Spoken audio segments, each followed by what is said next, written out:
ಕಾರಣದಲ್ಲಿ ಕೋಲಾಹಲವನ್ನ ಎಬ್ಬಿಸಿದ honey trap ವಿಚಾರವಾಗಿ ಈಗ big twist ಅನ್ನ ಪಡೆದುಕೊಂಡಿದೆ, ಮಹತ್ವದ ತಿರುವನ್ನ ಪಡೆದುಕೊಂಡಿದೆ. ನೋಡಿ, ಸೆಷನ್ ನಲ್ಲಿ ರಾಜಣ್ಣ ಅವರು ಆಕ್ರೋಶಭರಿತವಾಗಿ ಹನಿ ಟ್ರ್ಯಾಪ್ಗೆ ನಮ್ಮನ್ನ ತಗಲಾಕಿಸುವಂತ ಕೆಲಸಗಳಾಗಿತ್ತು ಅನ್ನುವ ವಿಚಾರವನ್ನ ಪ್ರಸ್ತಾಪ ಮಾಡಿದ್ರು. ದಾಖಲೆಗಳಿದೆ, ದಾಖಲೆ ಸಮೇತ ದೂರು ಕೊಡ್ತೀನಿ ಎಂದಿದ್ರು. ಅದಾದ ಬಳಿಕ ಹೋಮ್ ಮಿನಿಸ್ಟರ್ಗೆ ದೂರನ್ನ ಕೊಡ್ತೀವಿ ಅಂದ್ರು. ಅದೇ ರೀತಿಯಾಗಿ ಇವತ್ತು home minister doctor G Parameshwar ಅವರನ್ನ ಮಿನಿಸ್ಟರ್ ರಾಜಣ್ಣ ಅವರು ಭೇಟಿ ಮಾಡಿದ್ರು. ಆ ಬಳಿಕ ಪತ್ರಿಕಾಗೋಷ್ಠಿ ನಡೆಸಿ ಸ್ಪೀಕರ್ ಅವರ ವಿವೇಚನೆಗೆ ಬಿಟ್ಟಿದ್ದು ಅಂತೇಳಿ ಈಗ ಹನಿ ಟ್ರಾಪ್ ನ ಒಂದು ಚೆಂಡು ಸ್ಪೀಕರ್ ಅಂಗಳಕ್ಕೆ ತಲುಪಿದೆ.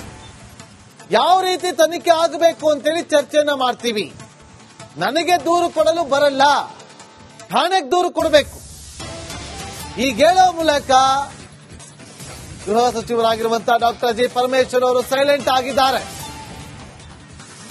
ಸ್ಪೀಕರ್ ಅಂಗಳದಲ್ಲಿದೆ ಈಗ ಹನಿ ಟ್ರಾಪ್ ತನಿಖೆಯ ಚೆಂಡು, ಅವರು ವಿವೇಚನೆಗೆ ಬಿಟ್ಟಿದ್ದು ಅಂತ ಹೇಳಿ ಗೃಹ ಸಚಿವ ಡಾಕ್ಟರ್ ಜಿ ಪರಮೇಶ್ವರ್ ಅವರು ವಿಚಾರವನ್ನ ಪ್ರಸ್ತಾಪ ಮಾಡಿ ಸೈಲೆಂಟ್ ಆದರು. ಇದು ನನಗೆ ದೂರನ್ನ ಕೊಡೋದಕ್ಕೆ ಬರೋದಿಲ್ಲ, ಪೊಲೀಸ್ ಠಾಣೆಯಲ್ಲಿ ದೂರು ಕೊಡಬೇಕು, ಅಲ್ಲಿ ತನಿಖೆ ಆಗಬೇಕು. ಹಾಗಾಗಿ ಇದನ್ನ ಸ್ಪೀಕರ್ಗೆ ವರ್ಗಾವಣೆ ಮಾಡ್ತೀವಿ ಅಂತ ಹೇಳೋ ಮೂಲಕ ಕೈ ಚೆಲ್ಲಿದ್ದಾರೆ. ಯಾವಾಗ ಪರಮೇಶ್ವರ್ ಅವರು ಕೈ ಚೆಲ್ಲಿದ್ರು, ಈಗ ರಾಜಣ್ಣ ಅವರು ಫುಲ್ ಸೈಲೆಂಟ್ ಆಗೋದ್ರು. ನೋಡಿ, ಸಾಮಾನ್ಯವಾಗಿ ಇಂಥ ಒಂದು ಪ್ರಕರಣಗಳಲ್ಲಿ ಏನಾಗುತ್ತೆ ಅಂತ ಹೇಳೋದಾದ್ರೆ,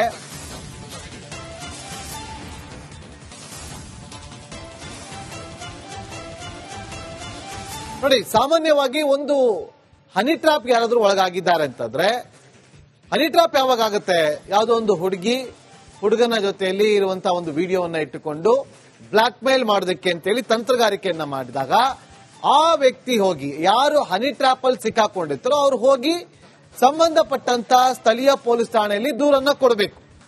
ದೂರು ಕೊಡ್ತಾ ಇದ್ದಂತೆ ಪೊಲೀಸರು ಎಫ್ಐಆರ್ ಅನ್ನ ದಾಖಲು ಮಾಡಿಕೊಂಡು ಯಾರೆಲ್ಲ ಇಲ್ಲಿ ಹನಿ ಟ್ರಾಪ್ ಅನ್ನ ಮಾಡೋದಕ್ಕೆ ಮುಂದಾಗಿದ್ರು ಅವರೆಲ್ಲರನ್ನು ಕೂಡ ಕರ್ಕೊಂಡ್ಬಂದು ವಿಚಾರಣೆಗೊಳಪಡಿಸ್ತಾರೆ.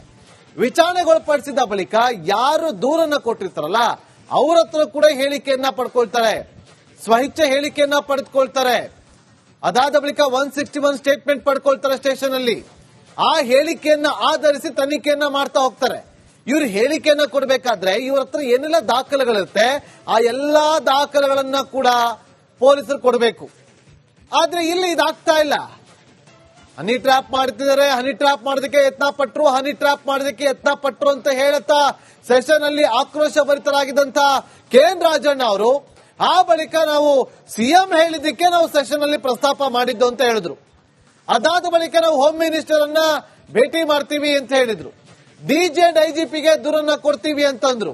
ಅದಾದ ಬಳಿಕ ಮತ್ತೆ ಹೋಮ್ ಮಿನಿಸ್ಟರ್ ಬಳಿ ಹೋಗ್ತೀವಿ, ಹೋಮ್ ಮಿನಿಸ್ಟರ್ಗೆ ನಾನೇ 3 ಪೇಜ್ ಅನ್ನ ಬರೆದಿದ್ದೀನಿ, ಕಂಪ್ಲೇಂಟ್ ಕಾಪಿಯನ್ನ ತಗೊಂಡೋಗಿ ಕೊಡ್ತೀನಿ ಅಂತಂದ್ರು. ಹೋಮ್ ಮಿನಿಸ್ಟರ್ ತಗೊಂಡೋಗಿ ಕೊಟ್ರು. ಅಲ್ಲಿಗೆ ನಾವೆಲ್ಲ ಅಂದ್ಕೊಂಡಿದ್ದೇನು, ಹೋಮ್ ಮಿನಿಸ್ಟರ್ ಎಲ್ಲೋ ಒಂದ್ ಕಡೆ ಸಿಐಡಿಗೋ ಅಥವಾ ಕಮಿಷನರ್ಗೋ ಯಾರಿಗೋ ಒಬ್ಬರಿಗೆ ಸೂಚನೆ ಕೊಡ್ತಾರೆ, ಅಥವಾ ಕರ್ನಾಟಕ ಪೊಲೀಸ್ ಮಹಾನಿರ್ದೇಶಕರಿಗೋ ಒಂದು ಸೂಚನೆ ಕೊಡ್ತಾರೆ, ಈ ತರ ಬಂದಿದೆ ನೀವು ಪ್ರಕರಣವನ್ನ ದಾಖಲು ಮಾಡ್ಕೊಳ್ಳಿಕ್ ಹೇಳಿ ಅಂತೇಳಿ ಅವ್ರಿಗೆ ಸೂಚನೆ ಕೊಡ್ತಾರೆ ಅಂತ ಅಂದ್ಕೊಂಡಿದ್ವಿ. ಆದ್ರೆ ಇಲ್ಲಿ ಆಗಿದ್ದೇ ಬೇರೆ. ಇಲ್ಲಿ ನನಗೆ ದೂರು ಕೊಡೋದಕ್ಕೆ ಬರೋದಿಲ್ಲ, ಇವರು ಠಾಣೆಗೆ ದೂರು ಕೊಡಬೇಕು. ಹಾಗಾಗಿ ಸ್ಪೀಕರ್ ಅವರು ನಿರ್ಧಾರವನ್ನ ಮಾಡ್ತಾರೆ ಅಂತೇಳಿ ಅವರ ಅಂಗಳಕ್ಕೆ ಬಂದಿದ್ದ ಚೆಂಡನ್ನ ಹಾಗೆ ಸ್ಪೀಕರ್ ಅಂಗಳಕ್ಕೆ ತಳ್ಳಿದ್ದಾರೆ. ಈಗ ಸ್ಪೀಕರ್ ಕೋರ್ಟ್ ಅಲ್ಲಿದೆ ಈ ಹನಿ ಟ್ರಾಪ್ ವಿಚಾರವಾಗಿ ಚೆಂಡು. ಅಲ್ಲೇನಾಗುತ್ತೋ ಗೊತ್ತಿಲ್ಲ, ಇದು ಇನ್ನು ಎಷ್ಟು ದಿನ ಎಳ್ಕೊಂಡು ಹೋಗುತ್ತೋ ಗೊತ್ತಿಲ್ಲ. ಹನಿ ಟ್ರಾಪ್ ಯತ್ನ ಆಗಿದೆ ಅಂತ ಅಷ್ಟೇ ಹೇಳಿರೋದು. ಇಲ್ಲಿ ದೂರನ್ನ ಕೊಡಬೇಕು, ದೂರನ್ನ ಕೂಡ ಕೊಟ್ಟಿಲ್ಲ. ಹೋಮ್ ಮಿನಿಸ್ಟರ್ ಕೊಡೋದಕ್ಕೆ ಬರೋದಿಲ್ಲ ಅಂತ ಹೇಳ್ಬಿಟ್ರು.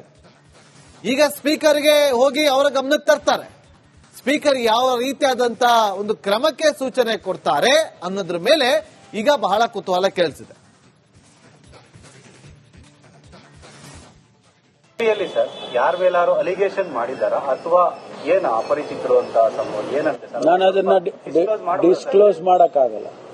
ಯಾಕೆಂದ್ರೆ ರಾಜಣ್ಣ ಅವರು ನಾನು ಅದನ್ನ ಡಿಸ್ಕ್ಲೋಸ್ ಮಾಡೋದಕ್ಕೆ ಆಗೋದಿಲ್ಲ, ಸಾರ್ವಜನಿಕವಾಗಿ ಅದನ್ನ ಡಿಸ್ಕ್ಲೋಸ್ ಮಾಡಕ್ ಆಗೋದಿಲ್ಲ.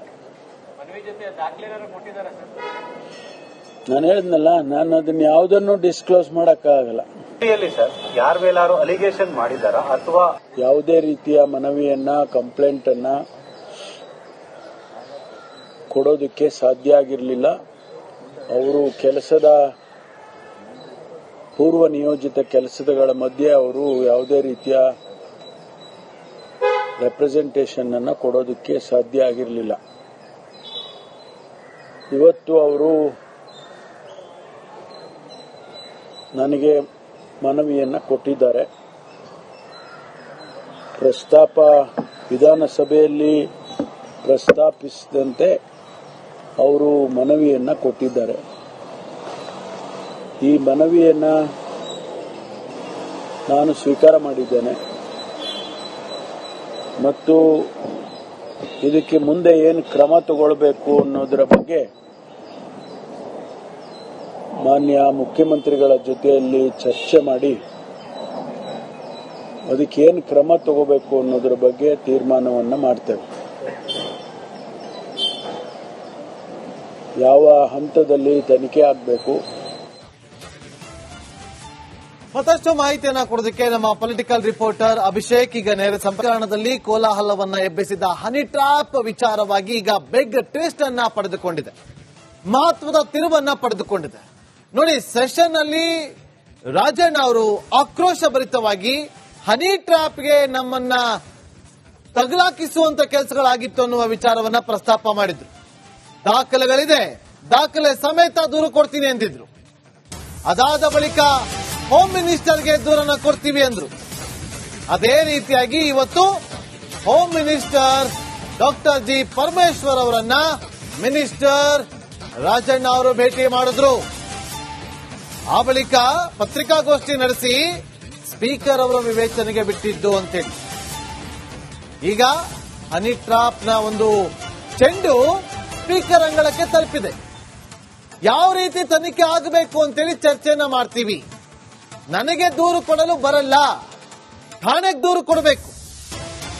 ಈಗ ಹೇಳೋ ಮೂಲಕ ಗೃಹ ಸಚಿವರಾಗಿರುವಂತಹ ಡಾಕ್ಟರ್ ಜಿ ಪರಮೇಶ್ವರ್ ಅವರು ಸೈಲೆಂಟ್ ಆಗಿದ್ದಾರೆ. ಸ್ಪೀಕರ್ ಅಂಗಳದಲ್ಲಿದೆ ಈಗ ಹನಿ ಟ್ರಾಪ್ ತನಿಖೆಯ ಚೆಂಡು, ಅವರು ವಿವೇಚನೆಗೆ ಬಿಟ್ಟಿದ್ದು ಅಂತ ಹೇಳಿ ಗೃಹ ಸಚಿವ ಡಾಕ್ಟರ್ ಜಿ ಪರಮೇಶ್ವರ್ ಅವರು ವಿಚಾರವನ್ನ ಪ್ರಸ್ತಾಪ ಮಾಡಿ ಸೈಲೆಂಟ್ ಆಗ. ಇದು ನನಗೆ ದೂರನ್ನ ಕೊಡೋದಕ್ಕೆ ಬರೋದಿಲ್ಲ, ಪೊಲೀಸ್ ಠಾಣೆಯಲ್ಲಿ ದೂರು ಕೊಡಬೇಕು, ಅಲ್ಲಿ ತನಿಖೆ ಆಗಬೇಕು. ಹಾಗಾಗಿ ಇದನ್ನ ಸ್ಪೀಕರ್ಗೆ ವರ್ಗಾವಣೆ ಮಾಡ್ತೀವಿ ಅಂತ ಹೇಳೋ ಮೂಲಕ ಕೈ ಚೆಲ್ಲಿದ್ದಾರೆ.